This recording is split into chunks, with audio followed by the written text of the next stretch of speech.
তারপর কি হয়েছে বিজয়? আমি তখন খেয়াঘাটে নামি। সেখান থেকে নদী পার হয়ে ওপারে যেতে হবে। ওপারে গেলে প্রায় 10 মিনিটের পথ, যেটাকে তেঁতুলতলার জঙ্গল বলে। এরপরেই রূপনগর। আমি যখন খেয়াঘাটে এলাম, রাত তখন 2টো বাজে। কোনো মাঝি ছিল না। হঠাৎ করে দেখতে পেলাম একজন মাঝি এসে আমাকে নৌকাতে চড়তে বলল। ভূত ছিল নিশ্চয়ই।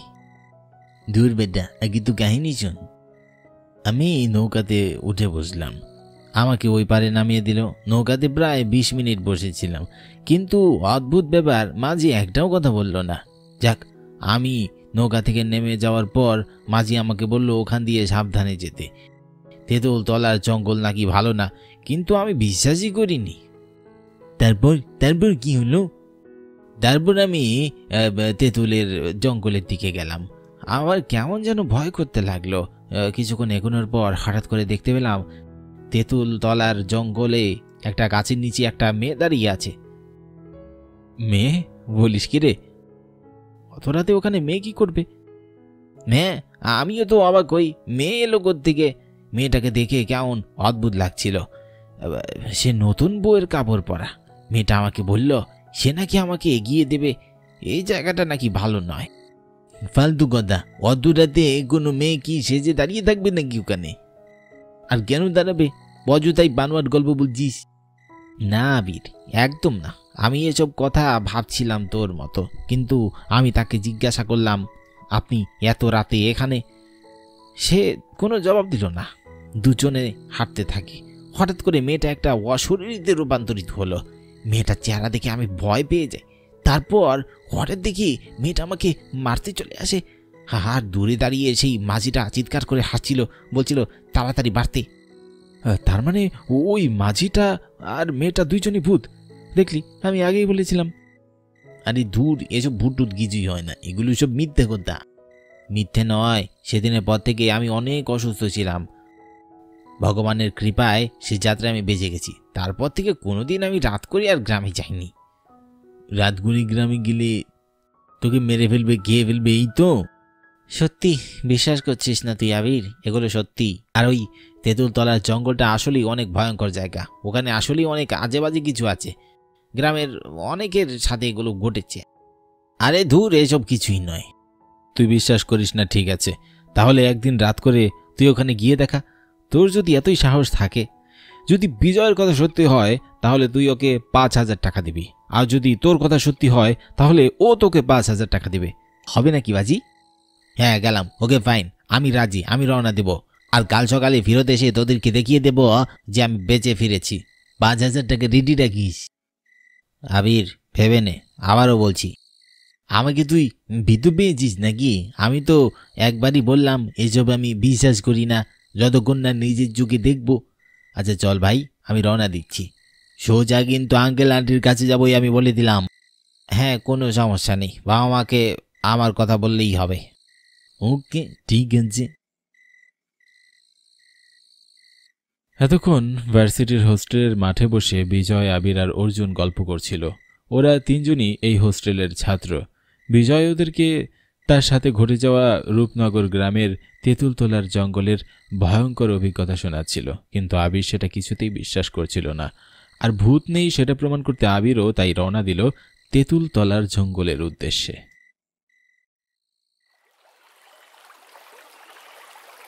আবির প্রথমে বাসে করে 2 ঘন্টার পথ পেরিয়ে নদীর সামনে এসে দাঁড়ায়। হাত ঘড়িতে দেখে রাত 2টো বাজে। বিজয় দেখছি ঠিকই বলেছিল, এত রাত করে এখানে নৌকা পাওয়া মুশকিল। একটা নৌকাও নেই। অর্জুনের কথা মতো ওপারে যেতে টোটাল 1 ঘন্টা লাগবে। কি করে যে নদীটা পার হব? কিছুক্ষণ অপেক্ষা করতে করতে ওর বিরক্তি ধরে যায়। দাদা যাইবেন? হঠাৎ করে কারো কণ্ঠস্বর আবিরকে চমকে দেয়। সামনে একজন মাঝি বসে আছে নৌকা নিয়ে, গায়ে চাদর মুড়ি দিয়ে। তার চেহারা দেখা যাচ্ছে না। পাশে একটা লণ্ঠন। আবির নৌকায় বসে পড়ে। নৌকা চলতে থাকে।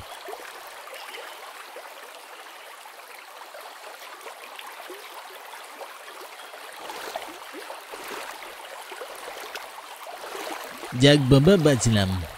হ্যাঁ দাদা, আমাকে একটু নদীটা পার করিয়ে দিন না। ওই তেঁতুল তলার জঙ্গলটায় নিয়ে যান।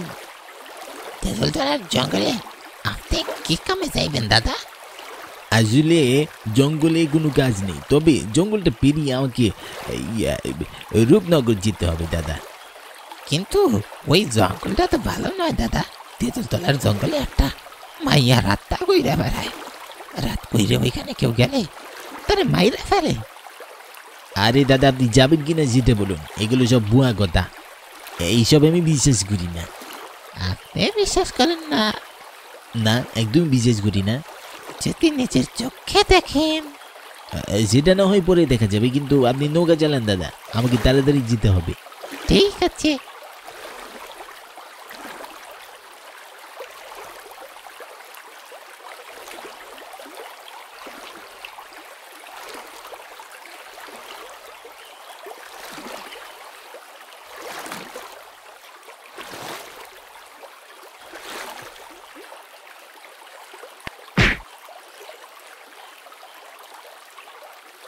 আবির একটু সামনে এগিয়ে যায়। ওই তো সামনেই তেঁতুলতলার জঙ্গল। বিজয়ের কথা মতো আমার এখন সেই মেয়েটার দেখা পাওয়ার কথা, কিন্তু কেউই তো নেই। এটা আমাকে বলদ বানাতে চেয়েছিল। মনে মনে হাসতে লাগলো আবির, কিন্তু সে হাসি বেশিক্ষণ টিকল না। হঠাৎ করে একটা মেয়ের কণ্ঠস্বর শোনা গেল। কোথায় যাচ্ছেন আপনি? আবির তাকিয়ে দেখল হ্যাঁ, একটা মেয়ে দাঁড়িয়ে আছে। ঠিক মেয়ে বললে ভুল হবে, বিয়ের বেনারসি পরা এক বউ দাঁড়িয়ে আছে, ঘোমটা দেওয়া। আবির বেশ অবাক হলো। অর্জুনের কথাই তো তাহলে সত্যি। এত রাত করে এখানে মেয়েটা কি করছে?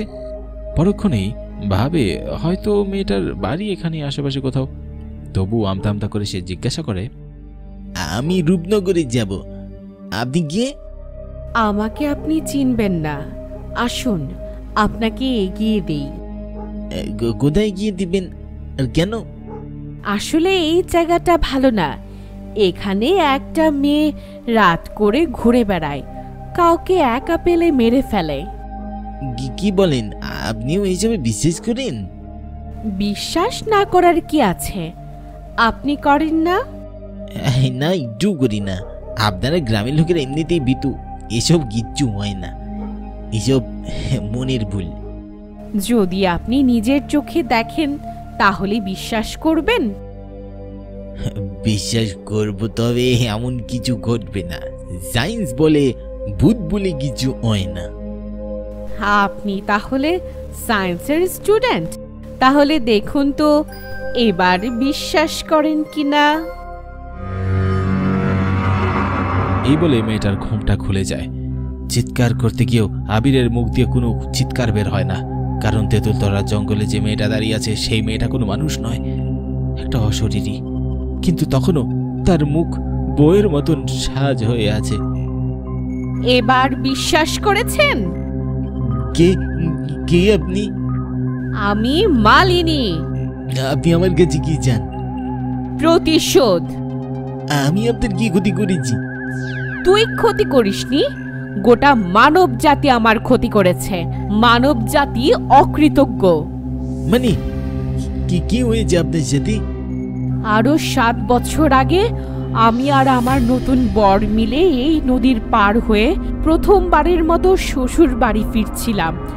কিন্তু এই তেঁতুলতলার জঙ্গলে আসতেই কিছু ডাকাত আমাদের ধরে ফেলে আর আমার গয়না গাটি নিয়ে যায়। তারপর আমার স্বামীকে খুন করে। শুধু এতটুকুতেই তারা থামেনি, জোর করে আমাকে ধর্ষণ করে, তারপর আমাকেও খুন করে ফেলে। আমি অনেক চিৎকার করেছি, আশেপাশে গ্রামের লোকেরা সব বুঝতে পেরেও আমাদের উপকার করতে আসেনি। আমাদের লাশ ফেলা হয় এই নদীতেই। এক রাতেই সব শেষ হয়ে যায় আমার। সেদিনই আমি প্রতিজ্ঞা নিয়েছি, এই পথ দিয়ে যত পথিক যাবে আমি তাদের প্রত্যেকের উপর নিজেদের মৃত্যুর বদলা নেব। হায় ভগবান, আপনার সাথে খুব বড় অন্যায় হয়ে গেছে, কিন্তু আমি তো এইসব জানি না। আর আমি ওই গ্রামেরও না, আমি শুধুমাত্র বন্ধুদের সাথে বাজিয়ে দেখে এখানে এসেছি। আমাকে ছেড়ে দিন। ওসব বলে তো আর এখন হচ্ছে না, তোকে তো মরতেই হবে। এখানে যে আসে সে আর বেঁচে ফিরে না।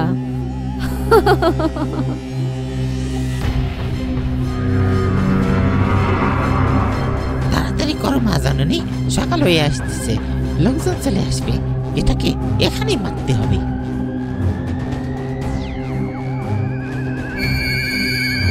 একথা বলতেই পিছন থেকে অনেকের হাসির আওয়াজ শুনতে পাওয়া গেল। বুঝতে বাকি রইল না এরা মেয়েটার সাথেই সেই নৌকার যাত্রী, সেদিন যারা অপঘাতে মৃত্যুবরণ করেছিল। আবির পালানোর চেষ্টা করলো, কিন্তু তার আগেই মেয়েটা ওকে ধরে ফেলে। মেয়েটা এগিয়ে এসে ওর ঘাড়ের কাছে এসে ওর ঘাড়ে কামড় বসায়। আবির তখনই চিৎকার করে ওঠে, তখনই চারপাশ অন্ধকার হয়ে যায়।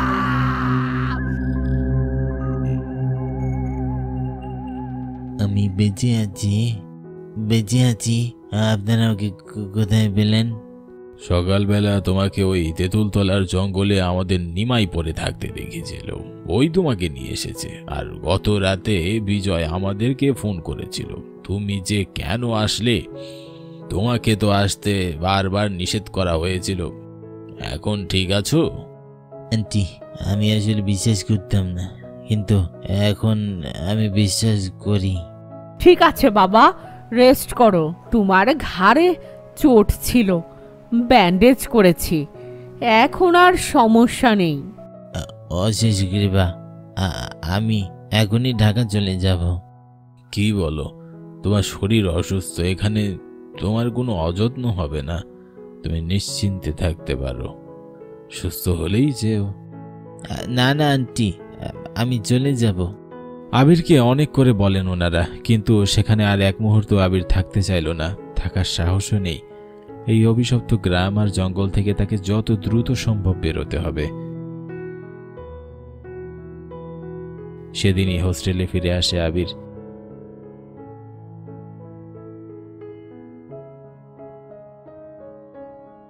সেদিনের পর ওর ভীষণ জ্বর হয়, সেরে উঠতে প্রায় 1 মাস লেগে গিয়েছিল।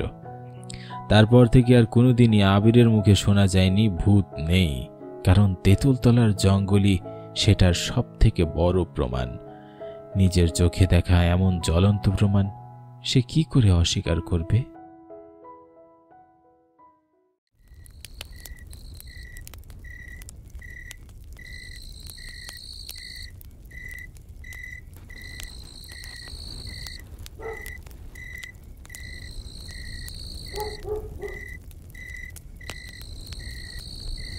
রাঘব, আর দেরি করিস না, পুড়িয়ে দে।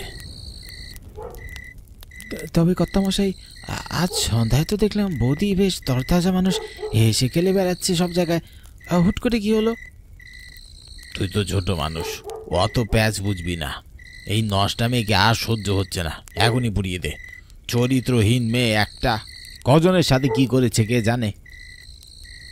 মানে বৌদি তো ভালো মানুষ। উপরে উপরে সবাই ভালো, ভিতরে যে কি তা বোঝা দায়। যাকে সেসব কথা, তোকে যা করতে বলেছি কর, আর দেরি করিস না। নষ্টা মেয়েকে যত রাখবি ততই সকলের বিপদ। ঠিক আছে কর্তামশাই।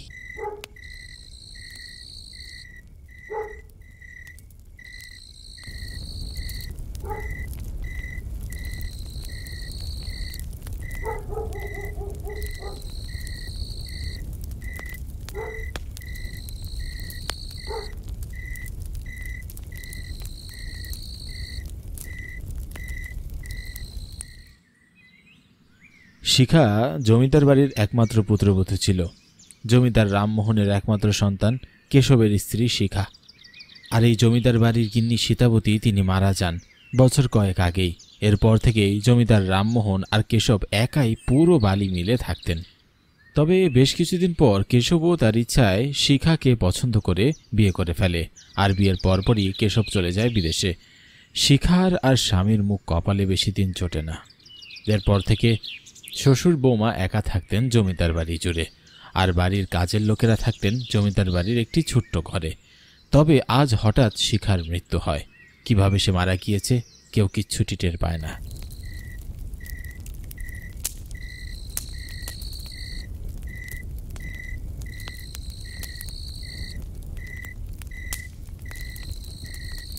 রাঘব, তুই থাক, আমি এই নষ্টা দুশ্চরিত্রা মেয়ের লাশ দাফন করে তবেই ফিরিস। আজ বেশ ক্লান্ত আমি, চলি। ঠিক আছে কর্তামশাই। রামমোহন মশাই এক ধাপ পা বাড়াতে যাবে এমন সময় চারদিক থেকে অট্ট হাসির শব্দে কেঁপে ওঠে।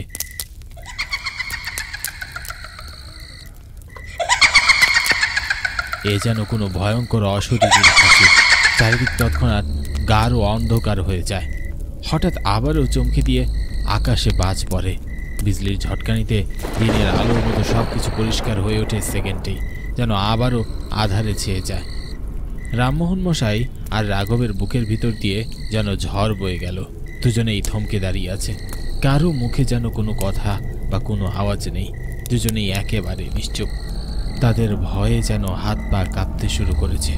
হঠাৎ এমন কেন হলো, এ প্রশ্নের জবাব নিজেরা নিজেদের মধ্যে খুঁজতে গেলেও যেন কোনো উত্তর পেল না। রাঘব না পেরেই বলে উঠল, কর্তামশাই, হে কি হলো? জানি না, তুই থাক, আমি আসি।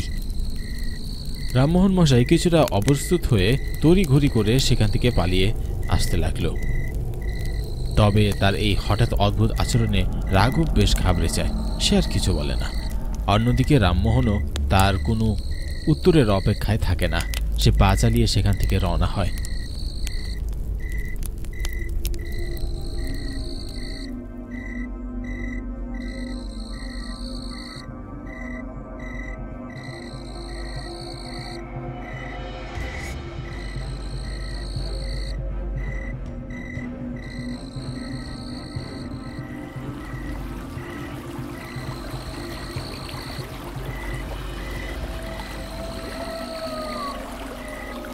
হাঁটতে হাঁটতে রামমোহন প্রায় নদীর কাছাকাছি চলে আসলো।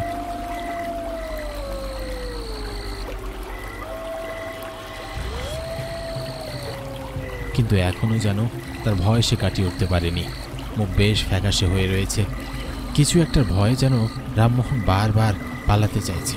তবে সেটি কিসের ভয় কেউ জানে না। এদিকে পরিবেশের অবস্থা ক্রমাগতই খারাপ হচ্ছে। ঘন কালো অন্ধকারে ছেয়ে আসছে চারপাশ। খা খা করছে সবকিছু। গাছের একটি পাতাও যেন নড়ছে না। চারপাশ থেকে শুধুমাত্র শিয়ালের ডাক ভেসে আসছে। এতেই যেন আশেপাশের পরিবেশ আরো বেশি থমথমে করে দিচ্ছে। আজকের এই রাতটা যেন ভয়ঙ্কর এক রাতে পরিণত হচ্ছে। আর দেরি করিস না বাজি, তাড়াতাড়ি নৌকা চালা। রামমোহন মশাই আর দেরি না করে উঠে পড়ল নৌকায়। নৌকায় উঠে যেন স্থির হয়ে তিনি বসে থাকতে পারলেন না। কেন জানি না বারবার হাঁসফাঁস করছে তিনি। চারিদিকে এক নজরে দেখবার চেষ্টা করছে।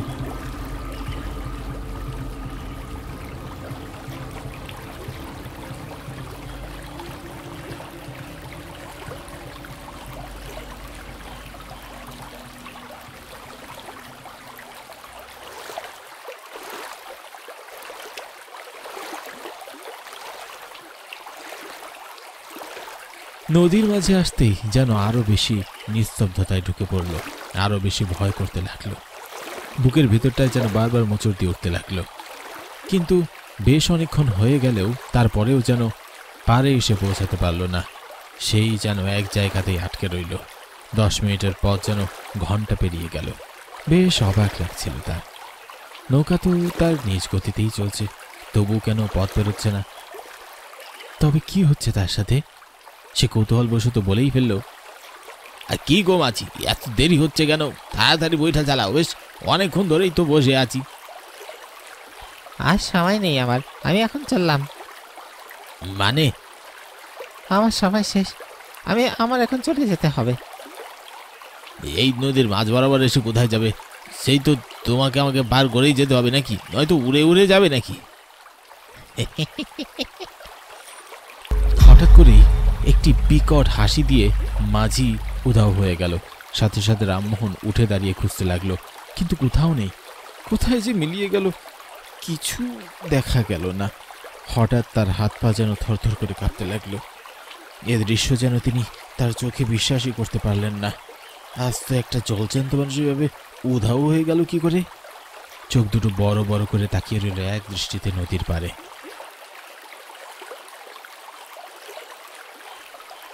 নদীর ওপারে তার চোখ পড়তেই তিনি দেখতে পেলেন বিশাল বড় লম্বা চুলে দাঁড়িয়ে আছে একটি অবয়ব, যা দেখে স্পষ্ট বোঝা যাচ্ছে সেটি একটি মেয়ের অবয়ব।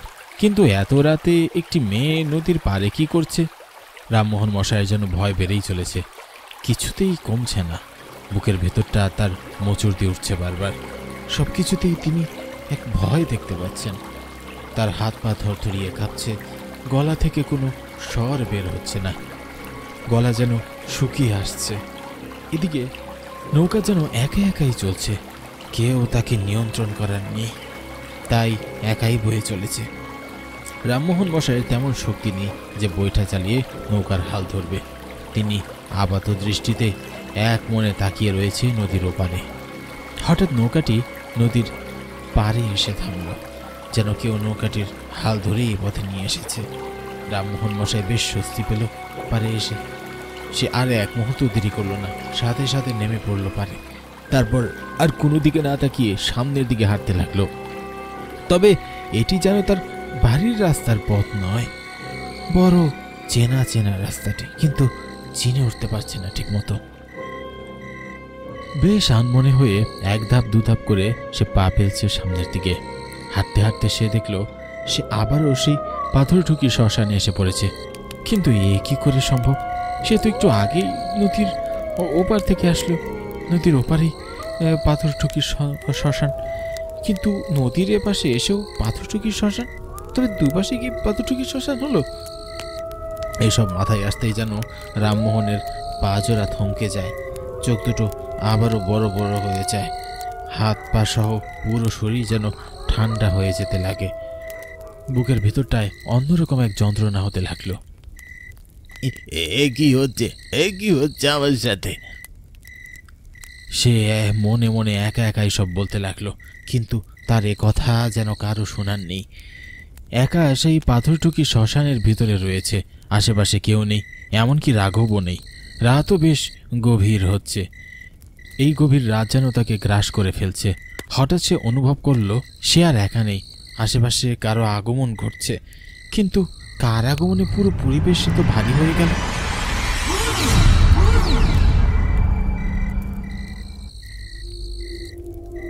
হঠাৎ রামমোহন দেখতে পেল দূর থেকে কেউ তার দিকে হেঁটে আসছে।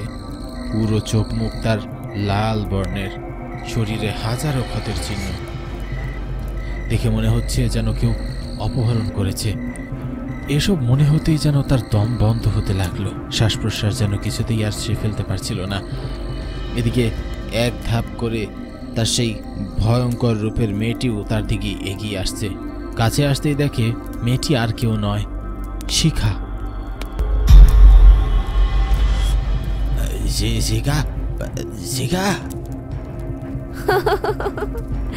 কেন চমকে গেলে নাকি? কি ভেবেছিলিস এত সহজে ছেড়ে দেব?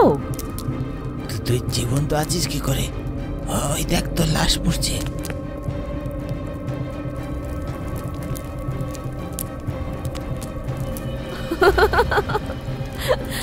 অন্যায়ের বিচারের জন্য যে আমাকে ফিরতেই হতো, তাই ফিরে এসেছি।